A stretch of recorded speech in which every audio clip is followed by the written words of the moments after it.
but I'm going to start. 3, 2, 1, go.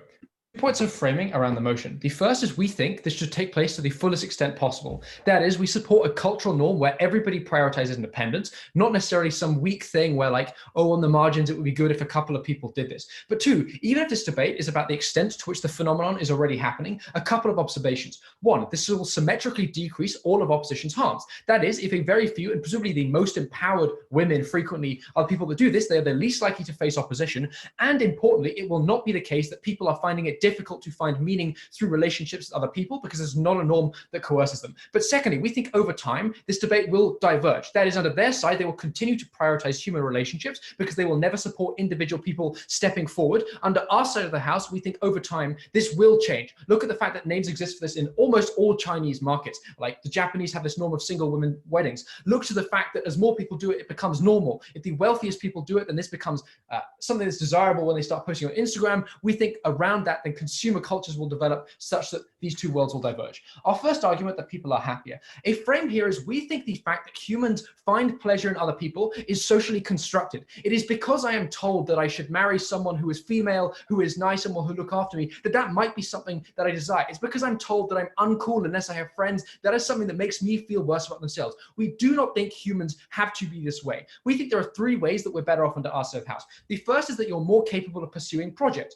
We think even in the case where marriages aren't coercive, relationships aren't coercive, they nonetheless dictate what people are likely to do. Look to the fact that most couples waste their time, even though they're not that similar, doing exactly the same things with all of their free time and on the weekends. Look to the fact that women frequently decide not to go with careers that are meaningful for them precisely because they are told that it's not their function within relationships. We think when other people are unable to have those expectations of you, that the barriers to entry dramatically decrease. Note, this doesn't just apply in probably our least plausible case, that is conservative societies. We think it is still true that women who have every intention of working in the developing world often are pressured by their family or by their spouse at the point where they're inside a relationship to do things like have children that mean they subsequently decrease their freedom or have very toxic relationships. Secondly, it increases your dependence on other people. Notice that their benefits are presumably going to be financial interdependence that often mean that one person is going to be much more likely to have benefits, is much more likely to have power over somebody else, for instance, if they make money. We think this means, one, that the first mechanism is likely to be skewed against the interests of people who are less well off. That is, they're systemically going to have less ability to insist that their particular projects are valued and they should be able to dictate what they want to do in their relationships. But secondly, this massively increases the potential for abuse because your capacity to leave these relationships is very diminished at the point where all of the benefits that accrue from either emotional or tangible connections make it very difficult for you to leave. This means that the most vulnerable people are literally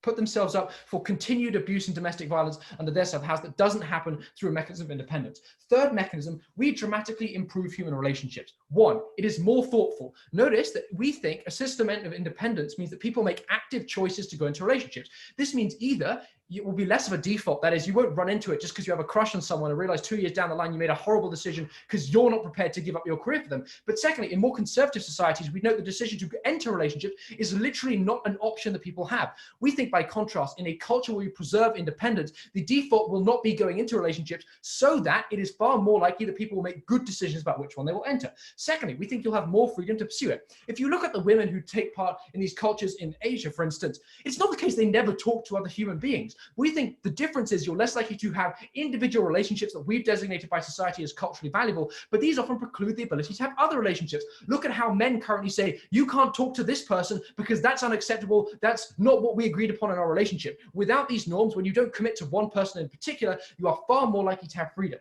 But thirdly, we just reduce the power structures that currently normalize things like abuse within relationships because we make sure that there aren't marriages in which this is culturally normal. Two observations on this point. One, if this is just a small amount of change, then at least is a countervailing norm to the presumption you should be in a relationship that makes it marginally equal to people able to access it. Second, some people will never be able to enter relationships because their spouse died, because they're socially undesirable. These people feel awful, whereas independence is far easier to access. Under our side of the house, these people aren't excluded from the thing that society says is the most important part of your life. Closing. How does any of this link back to the fact that people shouldn't sacrifice themselves for the greater good? Did we debate the novice motion? Yeah, I think so. If you're talking about hand jock, yeah.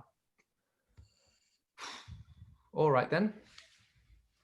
I don't know about other teams in the round. I'm fine waiting like 3 or 4 minutes if you want to prep an OG as well. Could we please do that? This is terrible. Yeah. Yeah, of course. For it, so the round is good. I don't know how many minutes the panel or the rest of the teams want to extend to you. I'm fine giving you 15. I'm also fine with that as well. I think we need to get the confirmation from C8 if we can do this, because I can't make this decision independently. So let me call Marlene and back to you how much time we will give you. Yeah. Okay. Ooh. This is CA. Marlene, what is your call on this? I've just been brought into the situation. Can you tell me what it is? Yeah, so opening government accidentally prepped the novice final motion, and other teams agreed to let them some time to prepare the correct motion because they think that's fair.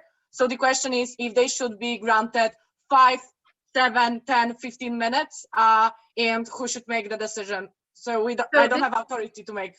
Yeah, this happened at a different regional, and the consensus was they get 5 minutes to come up with a case. Cool. So I'm putting my timer up. We will all mute ourselves and put down the cameras, and we are seeing each other in 5 minutes. So 49 past. Good luck.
Hi, everyone. Welcome back. Without further ado, let's invite opening government again. Prime Minister, whenever you are ready. Here. Good luck.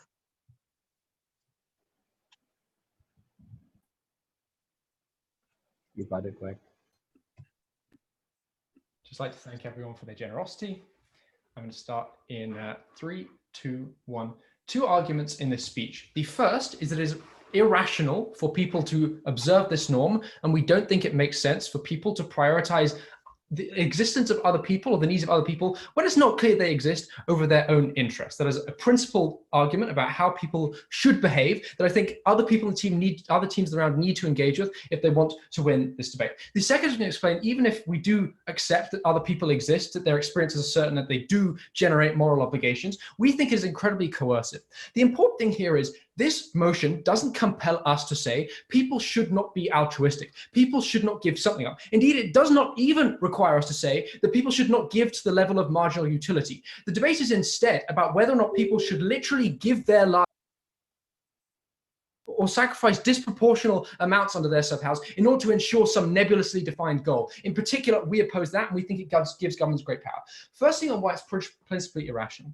We note that people often have a sense of, have a number of different goals and a number of different priorities. And we think, to a large extent, they get great satisfaction from that under their side of the house. That is, it is genuinely true for some people that they feel better when they win a debate round and they spend $15 paying the reg fee, and then we give that to help people in the developing world, even though that is clearly not for the sake of the greater good. But we think there's a number of ways where this is even more pernicious, where people literally give up the ability to develop their own lives because they decide to sacrifice things for their family. We think often this subordinate need is something that they begrudge, right? That is, they feel for some reason that they are constrained by morality, but not that genuinely represents what is in their own self-interest, even though they decide to do it. We think this is irrational and not something that people should do. Why? One, because it is not clear where those moral obligations actually generate from. That is, there is nothing special about the arrangements of atoms in XK's brain, really the arrangement of atoms in anybody else's brain. But I don't know why, for that reason, we've decided that XK generates moral obligations for me. To that extent, we don't think anyone ever should feel constrained by these moral obligations or to some greater good, because because it's impossible to construct moral reasons without being assertive as to why they exist. But secondly, the premise, that is the existence of other people and their happiness, is something that is not clear to people. So we think that people are irrational in making this. We think the existence of this norm, this pervasive thing in people's minds that says that's what you should be doing, is something that makes them extremely unhappy under their side of the house. Why is this important for the round? One, I just want to respond preemptively to the argument that in as much as these norms exist, we think they are something that people care about and they constitute goals. A, if it were true that the happiness of other people genuinely made me happy, then we don't think it ought be considered a sacrifice to people. We think it is something people would willingly do. B, we think it is often coerced and uncontrolled. To that extent, it is not analogous to some generic moral thing you care about, or for instance, your religion. We think instead it forms something that is far more coercive, like for instance, schizophrenia that determines how you behave or tells you at certain points in time what you should do, but does not constitute the genuine interest of people. What does this mean? We think on an individual basis, you always make the wrong decision of the status quo. You decide to prioritize other people with no real reason to do that. That is highly irrational. We don't think you as a judge should even consider the possibility that other panelists exist. You should vote on what you should do, and you therefore should prioritize your own self-interest, not the greater good. The second thing I want to talk about is why this is coercive, even if we do grant the existence of social structures and the things that we perceive around us. I want to give 3 arguments as to why this is likely to be the case. The first is, I'd like to note that even if this norm is that people ought to be able to opt into it, in the cases where this norm is most influential, it is precisely because it is codified into society such that it brings great shame or great financial suffering on you if you don't play into the system.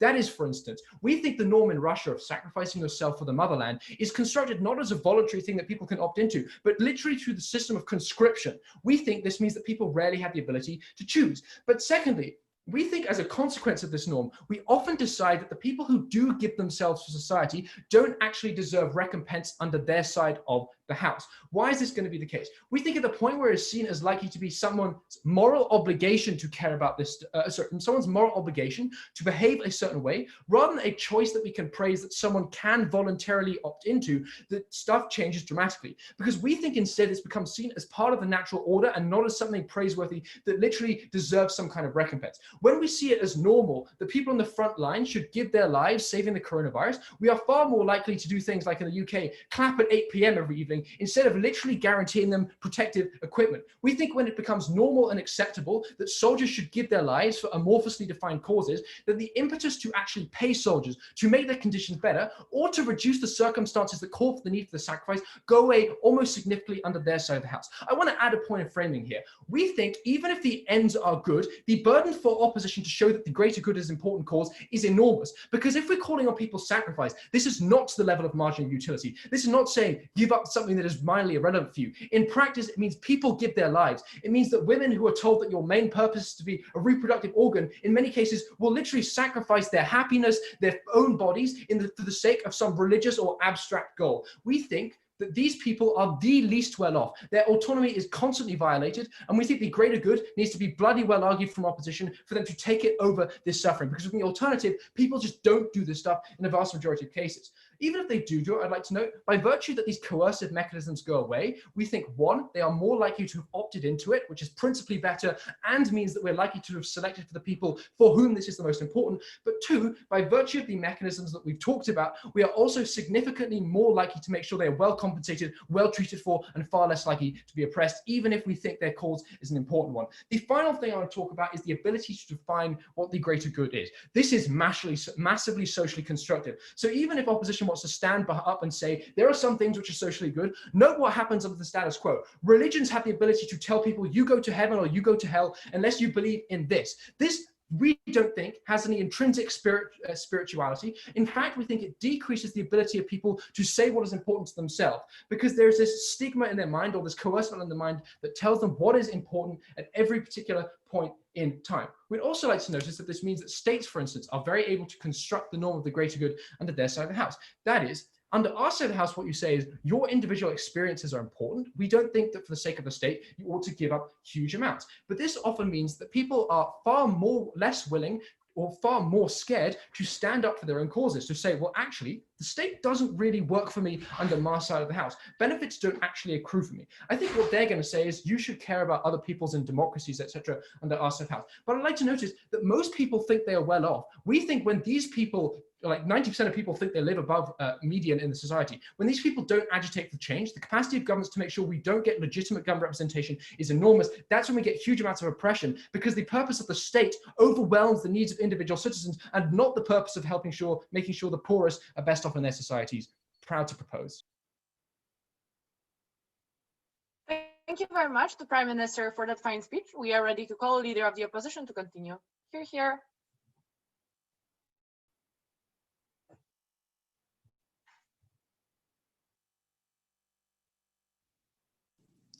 Sorry, I don't want this round to be full of complications, but my chest was feeling a bit weird. If I might just if I pause or stuff, I'll try not to though. Should we stop the videos? I'm okay. Okay. Okay, so if you stop your speech for long, Ansha, if you stop your speech for longer than 3 seconds or like 5, I will just put the timer stop and I will restart when you start speaking again. I think it should be fine. I just like just in case. Okay. I'm assuming I'm audible. Okay. Loud and clear.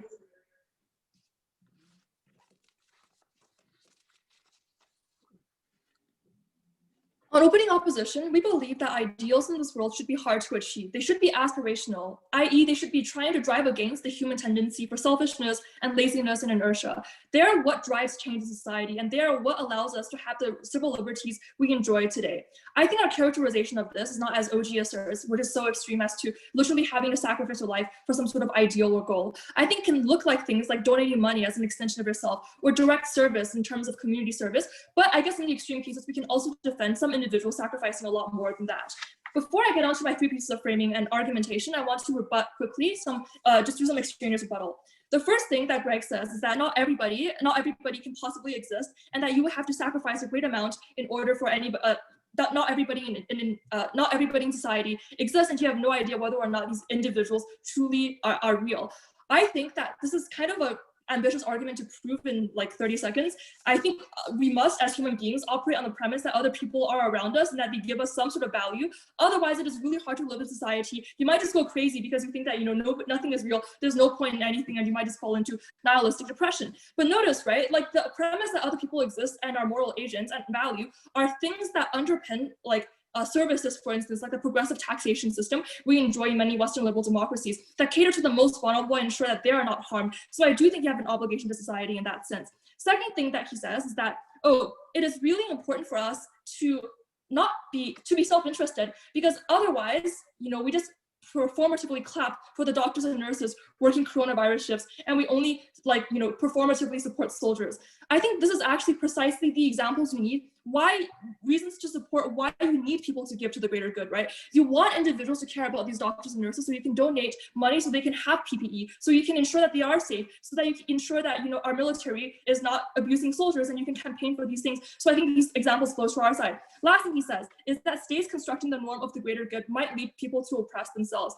This is a really interesting point, and I want to rebut it in a very nuanced manner, right? Look, I think oftentimes it is simply a blanket assertion to say that the state can simply override all your lived experiences. The way we draw morality is not literally through the CCP feeding us information and us just like eating it up and just like nodding our heads and believing it. It is really hard for any state to overcome the lived experiences that we have with other individuals. In the example they give of women, this looks like women understanding that the state is doing something that they actively find really, really discomforting or actively oppressive, and recognizing that the state also does this to other women, and that is when they form collective solidarity and form a new version of morality which opposes the state and actively wants to work against it in that arena. So I think that point falls. Now, on to constructive argumentation and framing, right? I think right now, we need to reverse a really awful trend that has appeared in the status quo, which is the trend of capitalism. The success of global capitalism means necessarily all over the world, individuals view their money as an extension of themselves.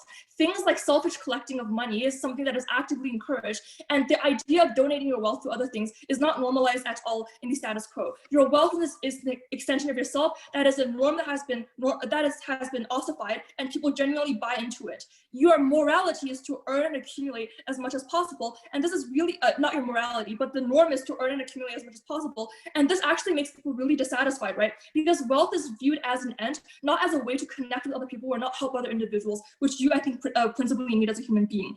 That's why we need an oppositional narrative to ensure people have some sort of opposition to it. Second thing I want to note here at the top is that oftentimes these donations and the things you can give your time and money to and you can sacrifice yourself toward are not things which are politically fraught. These are things which can be identified through basic human empathy, right? When I am hurting as an individual, I know myself, I don't want that to befall on somebody else. When I feel bad when I'm hungry, I don't want another person to experience the same thing. So we know basic things like pain alleviation, and this is a very powerful idea when asserted in the global north, right? When you normalize the idea that you should care about other human beings, that's when you donate to charity, that's when you engage in things like effective altruism and donate a few dollars of your money to like children in Yemen, and that can literally save a life. Last thing I want to note at the top, right, is that this is not necessarily indoctrination, because you think about other people in your social sphere and you tend to be more reflective because you have a personal stake in it. You think about your choices really carefully and you engage in critical thinking because you understand that you are sacrificing yourself at the end of the day. When there is no stake involved whatsoever, that is when you tend to be more involved, that is when you tend to be more prone to following whatever the government tells you because you don't actively think that you have something to lose. Look, first argument, constructively, moral obligations do exist. And here's the principle, right?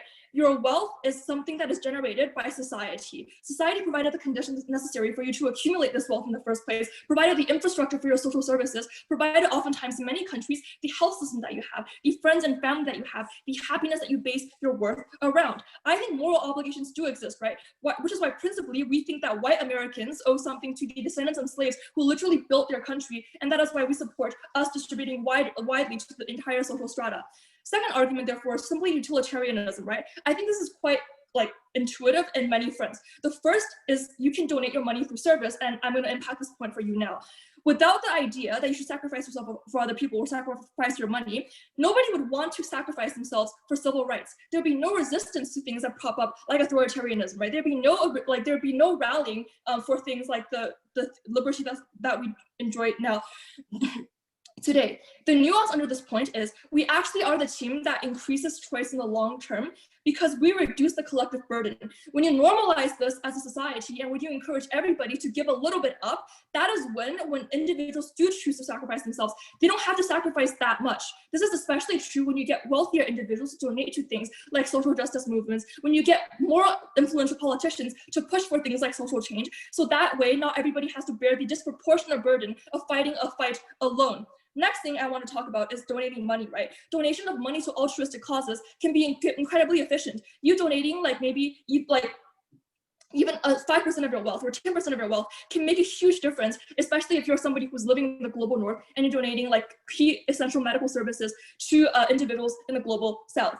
Last thing I want to talk about, which also clashes with a lot of the argumentation you get from OG with regards to personal fulfillment. Look, human beings want to be social. It is inbuilt into our genetic code, right? It is not something like, oh, as a woman, I must want to be with like a man and have kids or whatever. It is this intrinsic need to be cooperative and to be with other people and to know that your actions genuinely impact other people in a positive way. It is when I feel happy seeing another person smile as a result of my actions. That intrinsic human need is not something you can erase, and that is something we should strive for as a society. Under our world, under their world, individuals simply just fall prey to capitalist values that were preset for them, that selfish, hedonistic treadmill that sees no end. For all these reasons, very proud to oppose. Thank you very much, the Leader of the Opposition. We are ready to call Deputy Prime Minister to continue.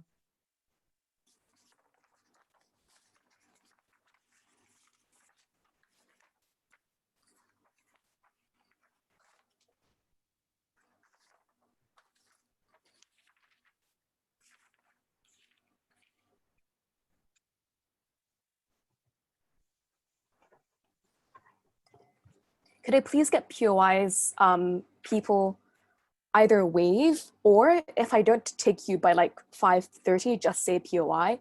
This is because I'm going to be looking at my notes, not at you guys.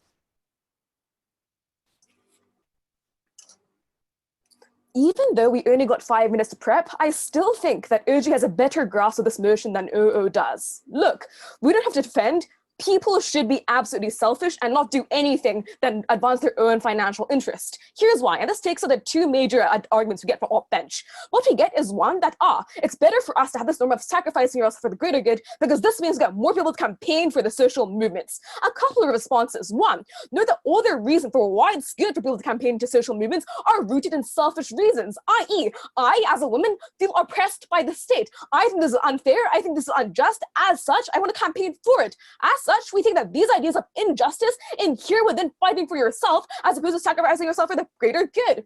Two, let's just do some comparative, right? Why is the case that this narrative of selfishness and wanting to save yourself is better than the narrative of the greater good and motivating yourself to the same outcome?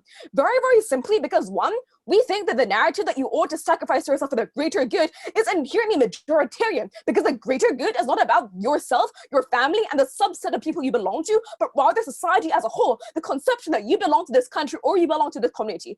As such, the rights of minorities are always, always pressed down. Indeed, you might say, okay, I'm not happy, but what I'm doing right now, i.e. staying at home and being a housewife, is for the greater good because this means that my men are able to go out and fight in the war, for example. But finally, I also just think that it's better for people to be selfish because this makes the process of fighting for your civil liberties better, right? Because in doing so, you feel a sense of fulfillment because you're thinking every moment about how you're doing this for yourself and for your children, for example, but how you're deriving fulfillment right this very second from this activity as opposed to forcing you through it in misery. But second main clash that main offense they give us is this idea about effective altruism, right? One, I think this is just absurd insofar as no rich CEO who does effective altruism is by any means sacrificing the majority of their wealth to charity. But two, the entire ideology of effective altruism is rooted in the idea about reciprocity, that because they have taken out from the system, therefore I ought to give back and I have the capacity to do so. This is a clear reason why ideas are independent. But two, why do we think that the idea of the greater good is actually worse when it comes to uneven inequality? Because we think very intuitively the narratives are unevenly applied across different groups of people. Because this debate is not just about this has to believe that's normatively good for someone to sacrifice them for the greater good. It's about opposing the ideal of someone sacrificing themselves for the greater good. As such, everyone in this debate needs to take a step back and think about what this ideal looks like. We think that it's evolved over time for two reasons. One, it was created by governments, by those in power, by majoritarian states, to justify and allow them to press their aims. They took in the form of myths, for example. But two, to this day, they're perpetuated by popular culture. I'm sure at least some of you, even though you're debate nerds, watched Avengers Endgame and all had that teary-eyed moment when Tony Stark snaps his fingers and he sacrificed himself for the greater good. Like, this is in media all the time. As such, you also, just like military advertisements, right? As such, you'll know if you use your intuition that this applies far more to men, for example. It applies to soldiers who are encouraged to die for the greater good and sacrifice themselves for the country. We think that those who are actually in power, i.e. those CEOs, are able to get away with not sacrificing themselves for the greater good. We think this is actually a way of pushing people down. Okay, second, winning contribution will have from my side is just doing the best case, worst case weighing, right? Because on their side, CEO might come up with a better argument and say, it's important for us to sacrifice our greater good. But in some circumstances, personal sacrifice is necessary for creating benefits, and you can't outweigh that benefit. Here are three responses to that. One, I think Greg already clearly told you that this is generally not the case, right? Because we're almost never in a situation where it's where you can see directly that your sacrifice is going to lead to someone else's life or a direct benefit to anything else being happened, right?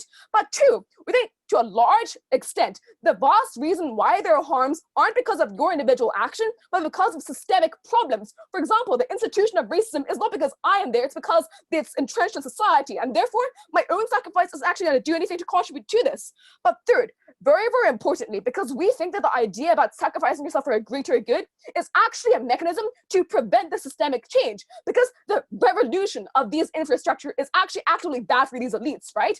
As such, they point to individual martyrs or people who sacrifice themselves and said, look, if you oppose this war, for example, then you're disrespecting the memory of so-and-so. And we think that that's what they use to gain their moral high ground. But two, even if it is the case that it's necessary for you to get change, we still think that's undesirable for you to sacrifice yourself because of that idea about subjectivity. And Shia goes, well, you might go crazy because then you realize that nothing in your life matters.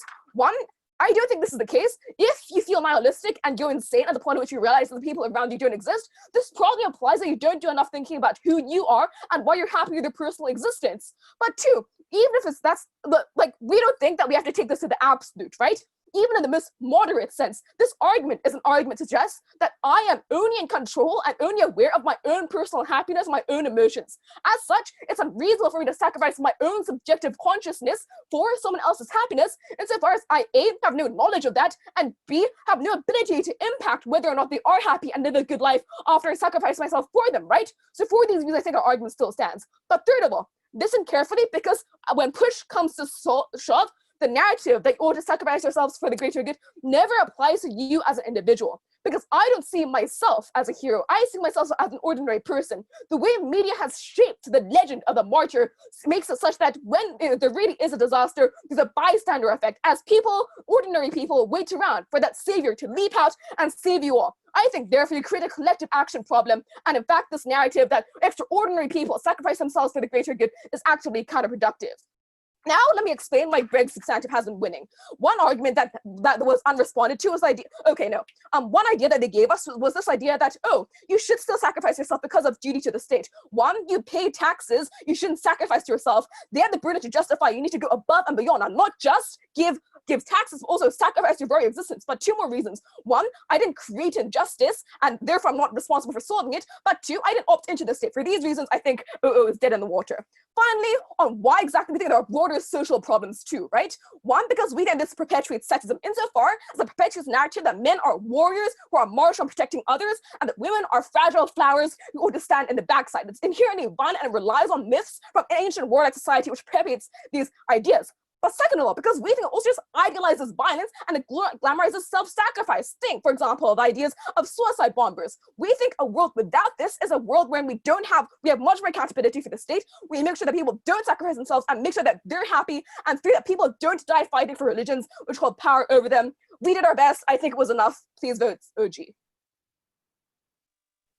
Thank you very much to DPM. And to close the debate on the top half, we would like to invite the Deputy Leader of the Opposition to continue.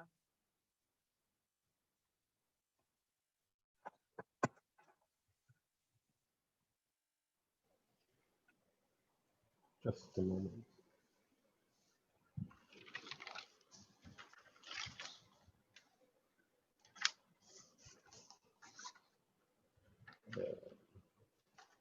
Sure. Starting in 2, 3, 4. Panel, I think OG firstly loses the debate because their characterization of greater good is quite naive and narrow, right? We told you that it can operate in a range. We also told you that it's usually not that politically fraught because it's through basic human empathy, through a shared conception of pain and emotions, we can probably approximate what are good things. But that is not to say this is absolute, right? That is not to say that for every single human being, the greater good is the same. For a physicist, the greater good might be literally uncovering the mystery of the universe for everyone in society. For a doctor, it literally might be to not go after money and serve in underserved communities. The greater good for a soldier might be to protect the motherland. I do not think this is necessarily indoctrinating. I think it can be dynamic over the course of your lives and based on people's unique contexts. Finally, I think I think they also did not take down our setup of the ideal, right? Even if you assume a lot of what they say is true, it should not matter because ideals should be hard and should be aspirational. If the end outcomes of this ideal are good things, more philanthropy, more service, more people getting help, I think this is still an ideal we ought to have as a society. I think that should be the metric on which you give your ballot. Firstly, I'll talk about moral obligations because we have this one-line assertion. It is unclear where moral obligations come from. 3 responses. 1, we told you it comes from reciprocity. Our life is a gift received from groundbreaking work of others, not only those who live around us, but also people from the past. Insofar, we cannot give anything to those who have built society. I think we can give those who are vulnerable and those who will be born in the future. So there is a need to give back the debt we have received. I understand that we did not choose to we did not choose to be born, but that most people don't commit suicide. So I think life is probably a net positive, but also like our comfort is not something that we deserved in any way. Secondly, because lottery of birth, we could have been born poor to start with. That is to say, my well-being is not something I deserve, and that's why just hedonism should not be the metric on which I ought to live life. That's why, insofar it's all arbitrary, I should allocate my privilege as much as possible because I could have been born on the other side. Finally, because of categorical imperative, if I was poor, I probably would want rich people to donate more for me, or I would want other people to sacrifice for me. Given that is true, I think the same flip should exist. I should try to do that because I would expect them to behave in a particular way.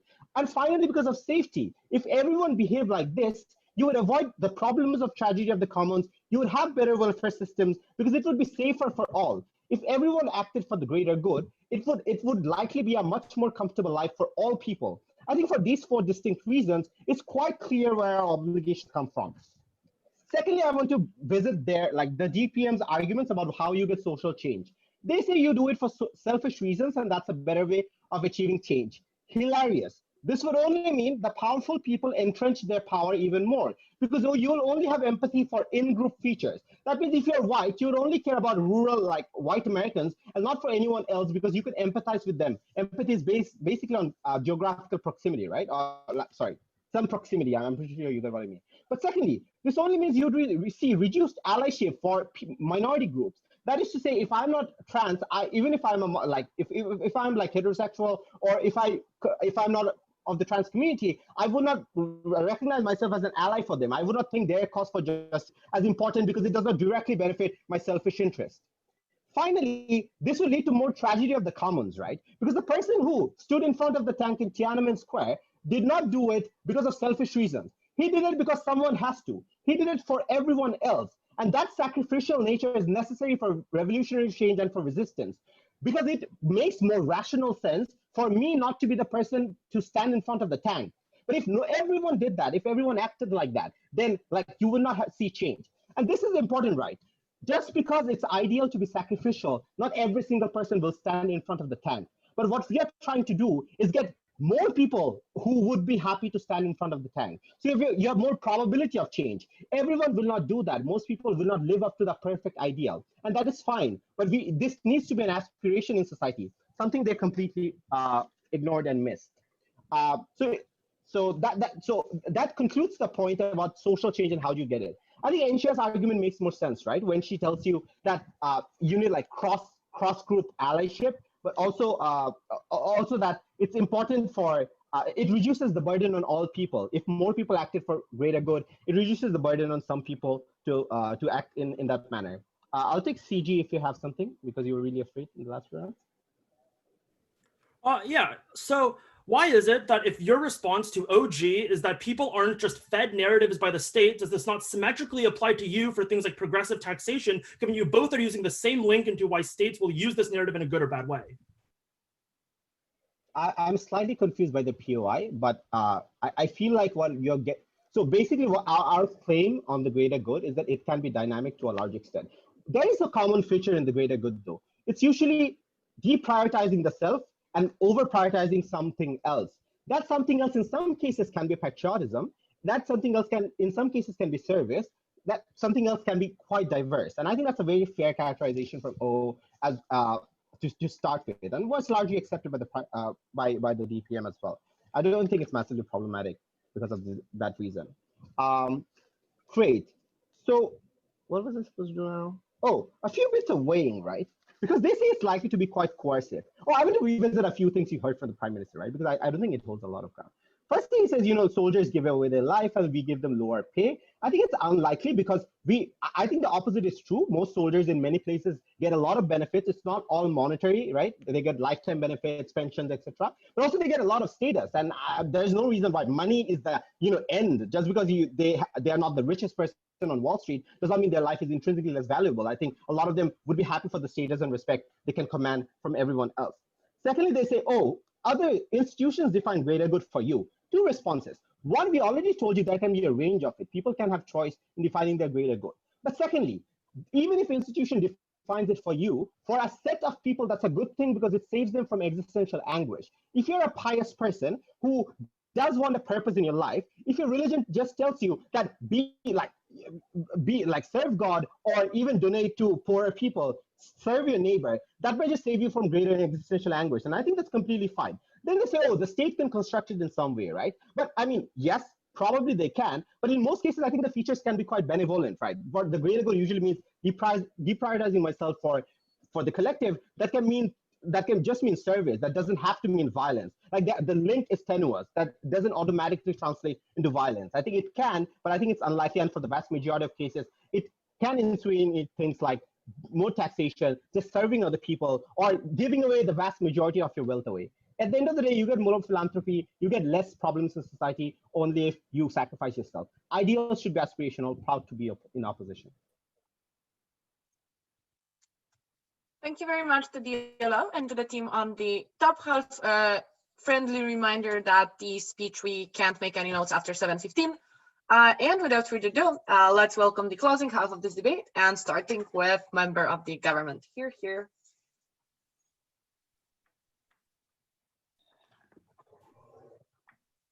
Am I audible? Yes, all good.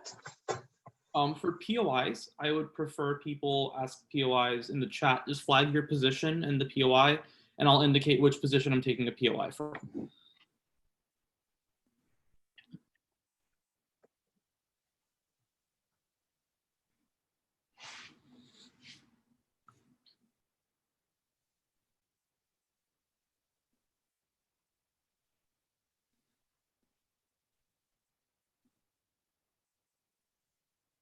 In the 1940s, white Americans used the rhetoric that African Americans were simply not educated enough to make decisions as a reason to deny them the right to vote. In the 1970s, people used the rhetoric that African Americans were not clean and were a less clean group of people that did not deserve the dignity to be treated as the same as other human beings. In the 21st century, we hear the rhetoric from those same institutions that African Americans are inherently criminals, that there are things in their background that make them people who are not worth and accord the same right that belongs to everyone else in society. Regardless of structure and exactly where things happen, institutions will always find a reason to justify their actions. That is, that regardless of what narrative they're doing, they have an end in mind. And this is kind of what OG talks about when they're like, look, institutions do frame the narrative, and in this round, the narrative of what that greater good is. The problem, however, is that the actual marginal change for that specific narrative doesn't really matter, because absent any one of those three narratives, white Americans in the past would have found any reason to disenfranchise Black Americans. They would have used any mechanism possible to be able to get to that end. What actually does change is the way that individuals view each other. That is, that how do I, as someone who is distant from power and not someone important in crafting that narrative, how do I receive that narrative, and how does it change the way that I actually interact with people? Because that delta is massive. Because if I am told that a specific group of people has a behavioral problem that I ought not associate with them, that is something that I take and use for the rest of my life, specifically for that reason. I don't have an end in mind, but I use the narrative in order to create those ends specifically as an individual. That is distinct from the way that institutions operate, which is specifically with an end in mind, they craft narratives. We would tell you then that the impact on individuals is far more important than the impact on institutions with respect to this narrative. A couple points of extension. First, I want to talk about the way that people view each other and how specifically that changes the way that society works. Secondly, I want to talk about the idea from opening opposition about choice on the greater good and why specifically that never really manifests in a way that is realistic. And then third, I want to talk about the pragmatic outcomes of these kinds of interactions. So first, why is the way that people view each other super important? I think that we all form our intrinsic human politic based on the idea of how we view every other citizen in society. That is, that the things that I choose to value when I vote or when I advocate for something or when I form my idea about something is all wielded in the fact of how I view the other individuals around me. How do I interact with other people? Do I view all people as equal? Do I view some people as inferior, etc.? I think that value system is set up by the narratives that exist in society. The second thing I want to talk about then is how does the greater good tie into this? And I think opening government hints at this, but doesn't actually get there, which is it may be crafted by the institutions that are proximate to power, but the actual sacrifice that individuals are able to undertake is far easier for people with privilege than it is for people who are far and distinct from privilege. The reasoning here is simple. In order for people to sacrifice, as opening opposition would tell you, people have to give time. They have to give money, and they have to give resources in order to actually do something. People have to spend a lot of time doing community service. People have to donate a lot of their money to charity. Those are the kind of actions that opening opposition endorses. What we would tell you is that the people who can't do those things are the people who are the most distant, the people who need to be cared the most about in this round. That is, the people who don't have the money to sacrifice to the same extent. The people who don't have the time to volunteer because they're working 3 jobs to try to put a loaf of bread on the table for their kids. That is specifically what actually happens with this narrative. So how does this change the way that people interact with other people when self-sacrifice is the metric by which we are actually evaluating the way that people contribute to society? It means that people who don't go and volunteer in PTAs and the people who don't actually donate a ton of money to charity are viewed as selfish and egotistical maniacs, people who aren't worth according the same rights as other people in society. It means it serves an implicit justification for denying the rights to those people that would be given to others. Now, opening opposition has a little bit of thing here where they say, look, but people can create their choice for their greater good. They can say, look, maybe I don't have the ability to do those same things, but my conception of the greater good can be within my own means. The problem is this isn't an individual construct, it is a social one. That is, it doesn't matter about my conception of the greater good, but rather whether other people think that I am meeting my conception of the greater good because of the framing that I've already given. That is to say that if other people view me as a degenerate ingrate who is not contributing to society and not doing the things that I ought to do based on their own specific perceptions, then what that means is that I'm going to be viewed as someone who doesn't need to be taken care of. It is for this reason that Republicans are able to get away with the narrative specifically that like Mexican people within the United States are not people who deserve rights, so they don't pay taxes and they're all illegal immigrants. Because they aren't able to actually because these kind of narratives shape the way that we view other people. That's why it is so damaging. I'll take closing. So do you feel bad that Bill Gates probably donates billions of dollars to charity, but you don't?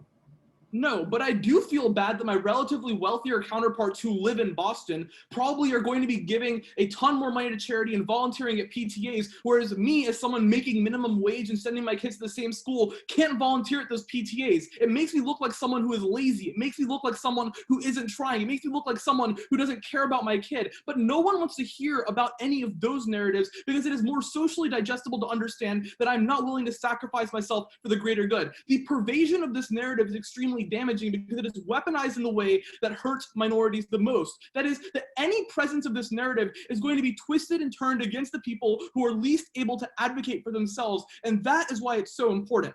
So finally, what does this actually look like at an advocacy level? That is, how do people transform these views, these harmful views on individuals, beyond the damage that they inflict upon people like psychosocially?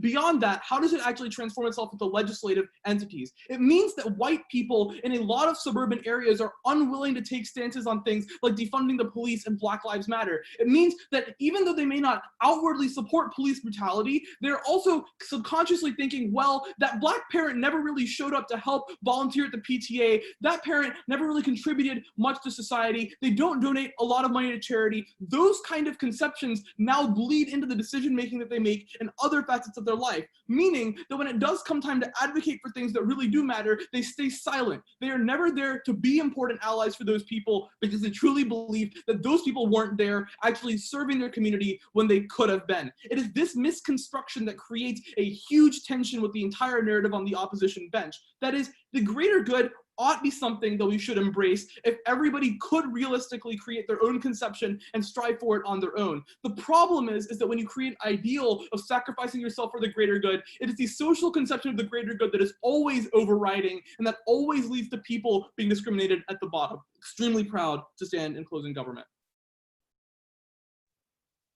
Thank you very much for that very fine speech. We are ready to call the member of the opposition to open the case for closing up.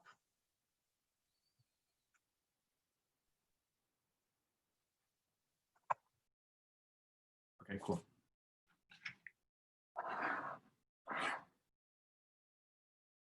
So this round is proof, of course, that the opposition bench is right and that everyone was willing to give up 5 minutes for the greater good.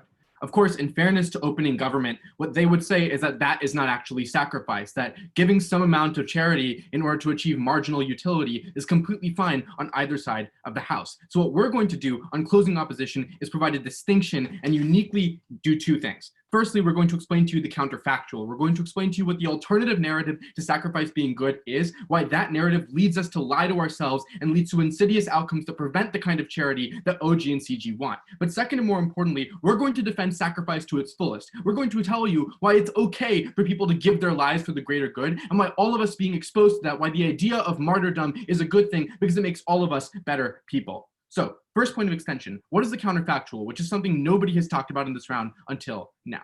What we say is that with or without the norm that Op defends, people want to believe that their actions are aligned with the greater good. And this is true for a few reasons. Number one is that we know that altruism is a part of human psychology. And number two is that there are higher order emotions that we associate with happiness that lead us to have an altruistic impulse. The fact that the things that bring us the most joy, our love, our family, our friends, means that we live for seeing other people smile. And so definitionally, we want to know that other people are doing well. What this means is that we can't engage with the fact that our actions when they serve our self-interest may be threatening the greater good. We don't want to know that when we buy a Coca-Cola at the store, there are people who are subject to death squads in Latin America to produce the corn that went into high fructose corn syrup. So what do we do when we don't believe that there is a tension between our self-interest and the greater good? We invent false narratives that say that our self-interest must always be aligned with the greater good. We create these convenient excuses and lies that tell us that if we serve our self-interest, we'll also be serving the greater good. And this Randian framework leads to disastrous implications. It's this framework that causes people to reject things like charity, for example, because we've been told time and time again that what's best for the poor is not to give them resources. What's best for the poor is actually to let them be, because then they will figure it out. We invent that narrative because it allows us to serve our self-interest while also serving the greater good. This is also the reason why capitalism exists in the greater form. And this is also why our our extension is a priori to what OO told you, is because the internal mechanism by which capitalism continues to reinforce itself is the belief that rugged individualism serves the greater good. If we started to unwind that assumption, very quickly, the form of capitalism that we have today would quickly fall apart.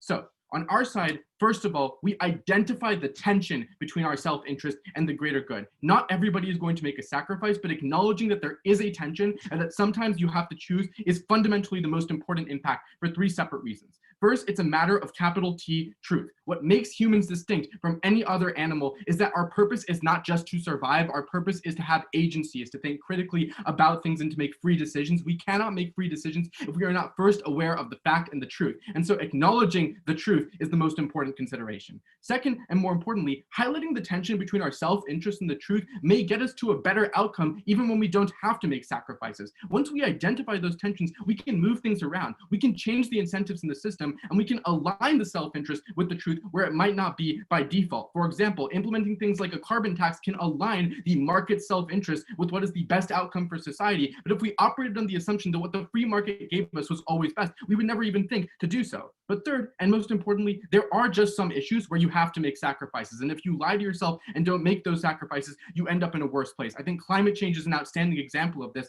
where as much as we tell ourselves that we can have green growth, there are going to be points where growth is not sustainable while getting us the environmental outcomes where we want. There are going to be times where we have to decrease our level of consumption in order to save the planet, and acknowledging that that tension exists is a prerequisite for us actually addressing those most important issues. Quickly, OG.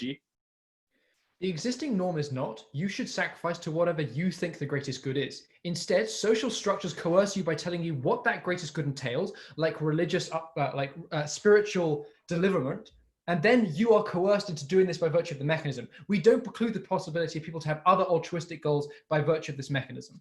So what I'm saying is that on either side, right, the conception of the greater good is going to exist. People are going to convince themselves on your side that pursuing their self-interest is what is aligned with that greater good. On our side, they will at least critically inspect the assumption that the self-interest and the greater good are not in tension. Once they inspect that assumption, they can discuss and redefine what the greater good might be. But thinking critically about that question is a prerequisite to us even getting to the stage that you want people to be at. Second point of extension then is why we defend sacrifice in its fullest form and why martyrdom, why identifying people who are willing to give their lives for some kind of ideal, for some kind of greater good is a good thing. Recognize that idealizing something is not the same as penalizing people who are not able to do that thing. And this implicitly engages with CG. We're not saying that if poor people do not give their lives for the greater good, they are bad people. We are saying that the few people like Nelson Mandela who are willing to be locked up for years in order to get an outcome that was for the greater good is a good thing, and that idealizing that as a society, giving attention and media to that is a good thing. The reason why it's a good thing is because it makes all of us better people without making all of us have to make those sacrifices. This means we can get more of the basic forms of altruism that OG defends and the corporate philanthropy that OO defends. Even if that isn't sacrifice, we still get more of it on our side, and there are 2 reasons why.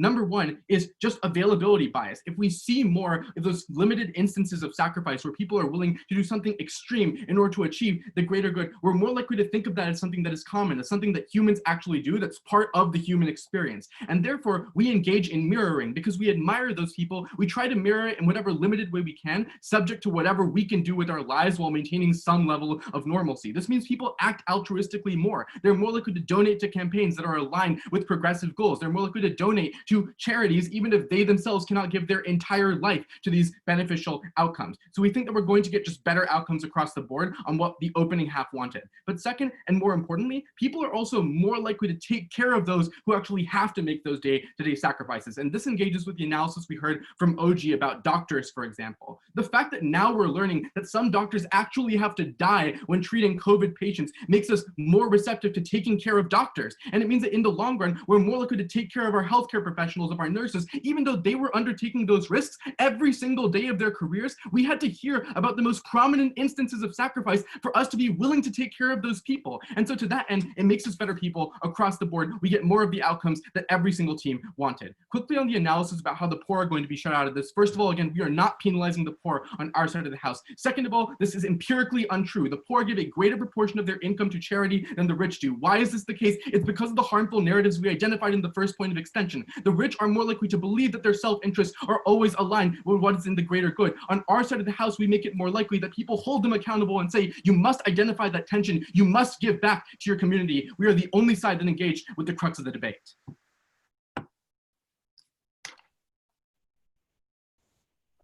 Thank you very much for that very fine speech. We are ready to call the first whip speaker of this debate, the government whip. Is everyone ready? I think so, yeah, you can start. The problem with the closing opposition extension is they conflate a moral good with a moral obligation. We are fine saying that when you sacrifice, that is something that is good. We are fine lauding Nelson Mandela or giving to charity or whatever, because that is a moral good. But when you say it is a moral obligation, that means that when you don't do that action, you are necessarily stigmatized. And that is the world that they needed to defend and didn't. The extension of their impacts is path dependent upon you believing that we can't also say that sacrificing is good. That's fine on both sides of the house, but they need to explain why they need a negative coercive pressure to say, when you don't do this, you failed your moral obligation as a human being, and you are therefore lesser. The problem with the op bench broadly, though, is the assumption that they have a flexible pick and choose way of viewing what the greater good is, and that it'll operate like that. I think OG already beat this, right? Like, here's the thing. It is broadly, majoritarianly, and societally designed what that means. So it's not like Tiananmen Square doesn't happen on their side of the house. The status quo where this narrative exists is that the society of China says the guy who did Tiananmen Square was not sacrificing for the greater good. The sacrificing for the greater good would have been letting the state of China do whatever it wanted to do. He was acting selfishly. That is the way it is going to be framed. They can't just say, oh, you do whatever you want. I want to give you 3 things in this speech. First, I want to frame out top half and explain to you why it is that this debate is not about what powerful structures or authorities are broadly going to do, because as Tanay tells you, they will probably already be able to do this anyway. This narrative isn't the reason why people conscript or do progressive taxation. Second, I want to use OO's Marxist analysis, which was an odd extension from the top half, against them. That is, that when their argument is how this affects individual people, I do not think it is the case. The reframing Tanay gave you was this. It is probably the case that these narratives, more than the way that we affect how people do things, affect the way that we view each other. And that is really important because we rationalize for ourselves, but we never extend that same grace to anyone else we see in society. And then third, framing then why it is that, you know, ideals broadly matter in society and why accessibility to those ideals is important. The extension Tanay gave you, where the extent of the response we got from CO was like, oh, but poor people, well, are still people that donate. Probably not what the round is about. It's how they're perceived, still as lazy, independent of whether they donate. But before I move on, OO. Right, OO? how do you villainize the poor while simultaneously viewing the poor and disenfranchised as inherently deserving of help? Yeah, I'll get into that later in the third thing. So yeah, don't worry, I'll do that. So first, why is this not about what powerful structures do? As Tanay points out to you, people are probably going to do things anyway. That is that when the state of Russia is conscripting people, I do not think enough work was done by OG to say why this narrative was necessary at the point where Putin has A, huge economic power over what people do, B, huge political power over what people do, and C, huge military power over what people do. Deeply unclear to me why this changes on either side of the house, pretty marginal. Similarly, it's not just OG that asserts that authoritarian places need this narrative, like they'll probably do it anyway. OO asserts that we're suddenly going to have absent this, no more progressive taxes. This is absolutely nonsense for the same structural analysis Tanay gave you. That is that it's not these narratives that are motivating what these structures do to justify progressive taxes. It's probably just responses to electoral incentives. Second question, how does this affect what individual people do? And note here that when OO responds to the PM, like, look, the PM says like, oh, people are probably going to be affected by this and this will change what they do. Look to the response that Enshia gave you. What she said was that people do not just broadly decide whatever based off of what large norms tell them. They rationalize it to themselves. You don't just buy whatever the CCP tells you. If that is the case, deeply unclear why it is that on government side of the house, people will be like, this norm seems suspicious. But on opposition side of the house, they're like, yeah, woke norm, we're totally going to do it. Obviously, it's going to be symmetric. But importantly, other teams also gave you mechanisms for why it is unlikely that this narrative shifts what you internally do. One, people already told you that empathy and altruism are natural, as the op bench says. If you buy that, then it's deeply unclear why we need this to motivate people to do these things already. Secondarily, people are largely self-interested. That is that they pursue their own greater good anyway, as the DLO points out, and this is something that they deeply want to do. So again, it is deeply unclear why it is that people are just going to be like, oh, I need this norm to do it. But third, and this is important, when we think that we are doing the thing that is considered socially good, we rationalize it to ourselves. So it is deeply unclear why it is that anyone does anything different on either side of the house, because I'll always think that the actions that I myself am doing fulfill the greater good, because I can always warp myself to that narrative because of how generally vague and majoritarian these narratives are. So where does that bring us to the round? Probably it is not the case that these narratives are being instrumentalized. Probably it is not the case that these narratives are broadly changing the things people do. Importantly, narratives change the way that we view each other. And that is important because I do not do that emotional, empathetic work to rationalize for other people whether they are doing enough sacrifice or greater good or not, because I do not know them. So what is the clearest metric we gave you in the round? If you believe that the reason we have ideals and narratives is because in a morally ambiguous world, we as a society need to broadly construct what a good action is and who a good human is, then importantly, the most just world is the world where that narrative is most accessible, because it means there are not arbitrary factors that preclude you from being a good person. This is where you weigh the round, because it's where the largest delta is, and we're the only team who told you that what changes most is the way we perceive each other. So what we told you then is that there are three things that keep people from being able to access this specific norm. The first is that individuals who have the lack of resources are never going to be seen as this because they cannot donate to a high enough magnitude. What does this look like? CO literally told you. They said poor people give a large amount of their money, and yet broadly society, because that money, even relative to their own amount of wealth, is not a lot, is still going to be seen as them not trying really hard. Second, or like not giving that much. They also don't have that much time to do the kinds of things that we as a society have broadly constructed and societally agreed upon to be sacrifices, right? This leads to the second thing about cultural differences. Look, my dad may subjectively perceive that he is able to sacrifice when he works every day to put food on the table and does not spend time with me. Unfortunately, in American society, that is not seen as him sacrificing for the greater good. It is seen as him being selfish and caring about his own career. The cultural relativism that Tanae brought you was literally never addressed with. We say that it is probably better that we don't assign value to individuals based on how much they sacrifice, because that sacrifice is always framed through a classist and culturally dependent lens. Third and finally, it harms people who have to prioritize themselves to escape systems of oppression. And this is important. Whenever anyone works hard because they need to escape this oppression and they are not working to benefit other people, because unfortunately the least well-off have a double burden of oppression on the opposition side of the house, where they both have the obligation to try and help the other people around them, and then also have the obligation to uplift themselves. When people like my dad, who was a poor child of a farmer in Taiwan, did not go back and help that community, communitarianist values like the ones in this motion said that he was leaving people behind because when he wanted to escape that thing and move himself up in society, that was a stigma against him. We remove these stigmas of individual, we stop thinking immigrants are lazy, and we stop having a broad societal conception of who is a good or bad person, and because that is terrible. For all of these reasons, incredibly proud to propose.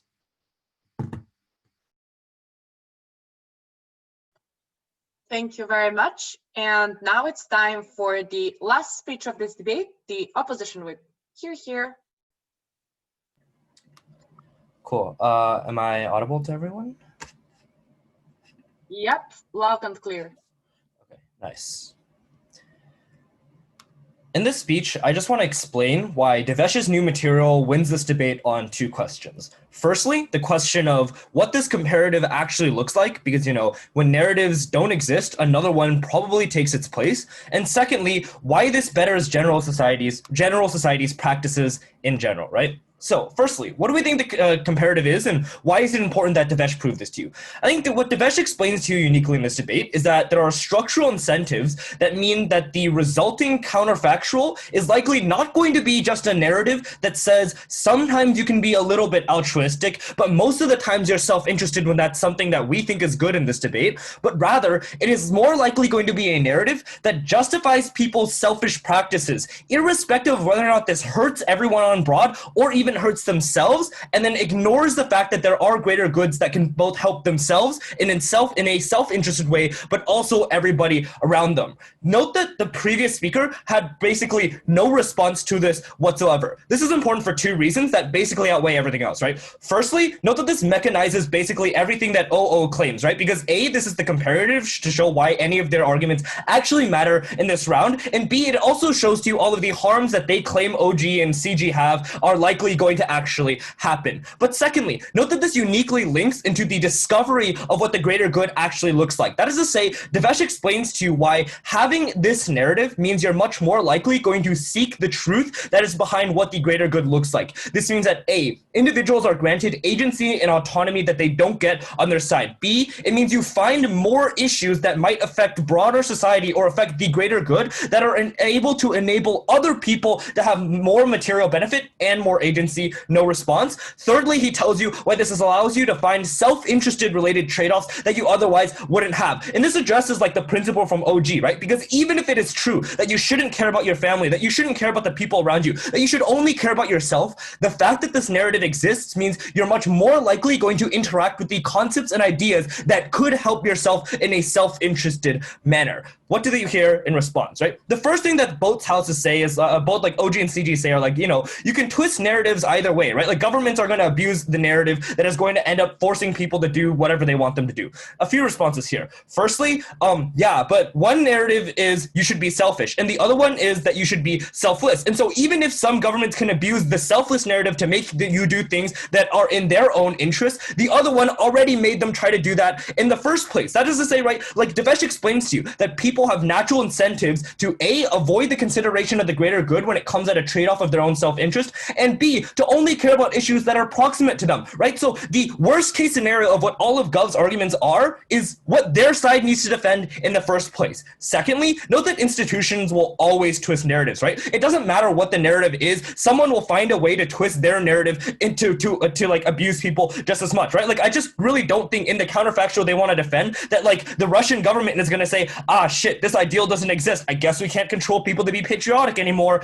Like, right? So thirdly, we think also the important thing to point out here is what the comparative actually looks like, right? We can fix issues that are being influenced with this narrative because people have their own conceptions of what the greater good is, right? CG responds to this by saying, you know, people symmetrically assess personal greater goods, right? I agree this is true. Everybody on both sides of the house, I'm glad we agree, like decide for themselves through lived experiences what the greater good is. The difference in this debate, the delta, is what you do afterwards you figure out what the greater good is. On our side, you can figure out that sometimes it's helping other people and you can choose to do so. On your side, you figure that out and you still don't do anything. I just want to point out, right? Like our side is defending the status quo. So when you look at the worst institutions that they want to point out, at least when the good does exist, it probably happens because of our narrative. That is to say, the good that they do right now is because of selfless reasons much more often than the selfish ones that government will defend, right? Now, the second thing that they say is, you know, there's a difference between a moral good and a moral obligation, right? I just want to point out that this motion is about an ideal,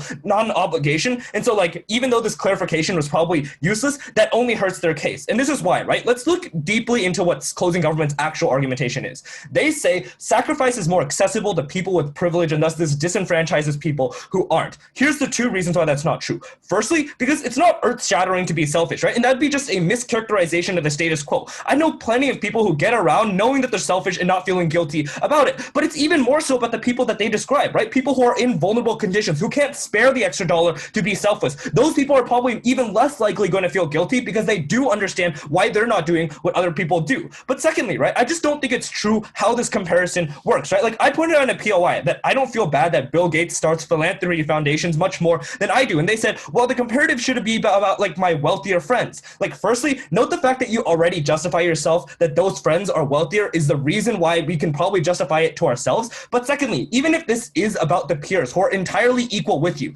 I don't see the problem with me feeling guilty with someone when someone next to me who's in the exact same situation is able to do so much more for people who are underprivileged and for people who do need help. So at the end of the day, you're at best making people feel guilty when there is more that they could do. Lastly, then, like, GovWhip clarifies this. They're like, oh, it's not actually about people feeling guilty. It's about the perception that everybody else has. Like, honestly, if this is what your argument is, it's probably just not unique to anything that OG has talked about. And the rebuttal that I had to the arguments about like twisting the narrative by institutions applies either way. Okay, secondly then, why is this better for general society's practice? Devesh explains to you uniquely here why the shifting of the Overton window and that the heartstring tugging that comes from martyrdom, that comes from sacrifice, is likely going to A, make people care care more about issues, especially the ones where martyrs exist, and B, care more about sacrifice in general. So they're more cognizant when they see sacrifice around them. This likely is the mechanism by which you get all of the things that OO wants to talk about. The responses we get here are like, firstly, from OG, they say, martyrs could exist selfishly. Like, I just don't really think that's probably true, right? Martyrs will never exist selfishly because they receive a lot of harm individually and sometimes don't even see the benefits of what they do. Secondly, they say, maybe giving back could be a form of reciprocity. Like, let's just be very clear, right? Nobody really thinks that. But even if they did think that, Devesh's argument about why the counterfactual is a narrative that incentivizes you to be even more selfish means that even if there is this idea of reciprocity, they won't follow it. Lastly, then from CG, we get this idea that, this narrative is about like this obligation. It's going to be about like giving up to family or God, right? I just want to firstly point out that without this narrative, there wouldn't be any of the good that things like filial piety ever brings to us. But secondly, note that when it comes to the worst of institutions, it's always going to be symmetric for both sides, but what we do get is structural change for the situations that are bad. There's no way they're going to fix anything on their side, right? They never even address what their own counterfactual is until Devesh speaks and tells you what it is. All of the issues that GovBench wants to talk about likely get worse. Up is the only solvency we're very proud to oppose.